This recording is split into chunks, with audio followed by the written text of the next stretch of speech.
Joe Biden hates Americans, and he does.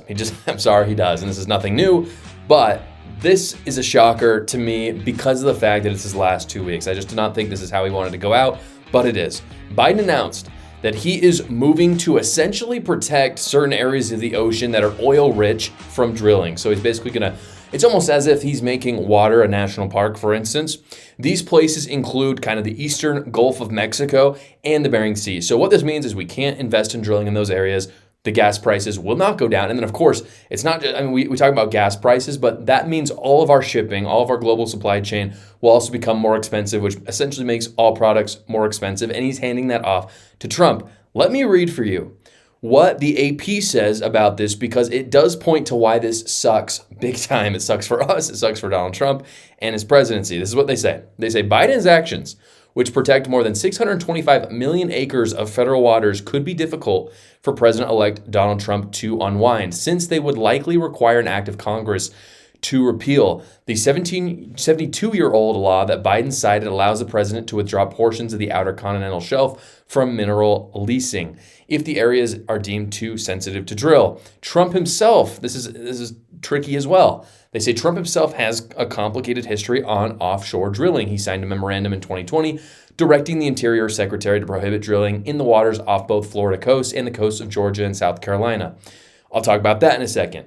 But this is the problem, right? Can we get Congress to repeal this kind of action? And I'm not so convinced. Obviously, there's a lot of optimism going into the next year, considering that the Senate is very much Republican, like an overwhelming majority. Obviously, Donald Trump is going to be president, but in Congress, it's very, very slim majorities. And I'm not convinced that Congress is going to repeal an action like this, because just off the top of my head, I can think of several congressmen, also several senators, but I'm not as worried about the Senate because they have such a big majority. I can just think of a few of them that are more sympathetic to the climate change lobby more than everyday Americans. And that's a big problem. Obviously there's people that should not be Republicans, and they really shouldn't be in Congress if they're going to think that way, but they are. It's a reality. And so it's going to be tough for Congress to repeal an action like this. As you can expect, when this announcement came out, the environmentalists were very happy. They came out in support, and the drilling unions and the companies were very angry. And this is the part where I have to talk about where this order protected, because this matters to me, especially when it comes to Donald Trump and what he's going to do in response to this. The two areas that this law protected, one was in the eastern Gulf of Mexico.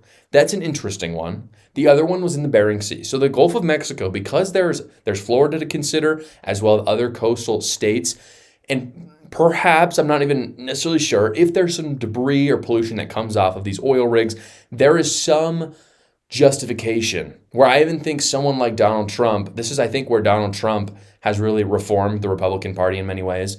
The former Republican Party would have just said, drill, baby, drill. And I'm, for the most part, a fan of that. However, I think Donald Trump is a true populist in the sense that if there is debris or pollution, he wants to protect the coasts of Florida in a way that the former Republican president just wouldn't have done. I just don't think Bush would have done this. For instance, I don't think Reagan would have done this. For instance, and I don't actually totally disagree. And the reason why I point to that is because of what the AP said about how Donald Trump actually signed a similar thing into law around Florida. So if that is the case with that area that Biden kind of protected in the eastern Gulf of Mexico, I'm honestly fine with it for the most part. I have my problem with that, my one caveat is I have a feeling you could regulate them they would rather be regulated and still be able to drill if it meant cheaper fuel and also it'd be cleaner. So I feel like they could do that, but really that doesn't matter. And the reason why that doesn't matter is because the other place that Biden banned, from drilling is in the Bering Sea. And if you remember from high school geography, the Bering Sea is the little neck of land between Alaska and Russia. And so in other words, no one lives there. There's nothing going on.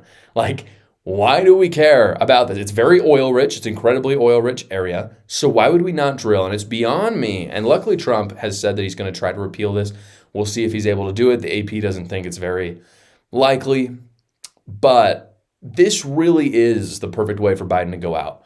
It's beyond me why he would protect this little piece of ocean from, again, I'm not 100% convinced that oil rigs are this massive problem for climate. especially where there's no one there. Like if you want to say it's an eyesore, you could see it off the coast of Florida, which I don't think oil rigs, the ones that he's talking about at least, that were banned in this executive order, I don't think that those oil rigs can be seen off any coast. But let's just say they were. I get it. You're in Florida, you have a tourism industry, you don't want an oil rig off the beach. But it's the Bering Sea. There's no tourism up there. There's absolutely none.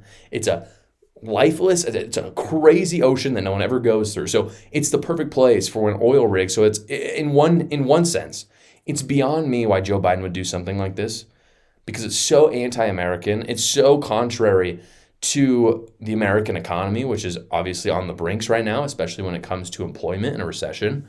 And cheaper energy means cheaper for everybody and higher investment and employment.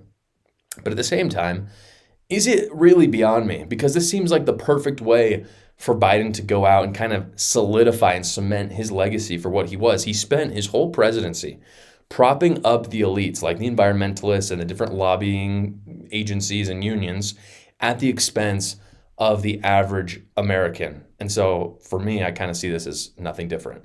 I want to take a moment to talk about a company that's making a real difference, Prison Fit. Prison Fit is a groundbreaking program developed by prisoners designed to support incarcerated and recently released individuals through bodyweight exercises, nutrition, mindset coaching, and re-entry training. It's a comprehensive approach that includes workout and cooking books, clothing, accessories, and even employment training to help people successfully transition back into society. They're currently running a Kickstarter campaign to fund 2 exercise books, expand their website, and support their in-prison small business course. This course has already helped hundreds of inmates gain the skills and tools they need to succeed after prison. Helping people re-enter society and make meaningful changes in their lives is something I'm very passionate about. So please join me and head over to the link in my description and check out Prison Fit today. Thank you so much for watching, guys. If you haven't already, go down below, like the video, subscribe to my channel, and watch another video.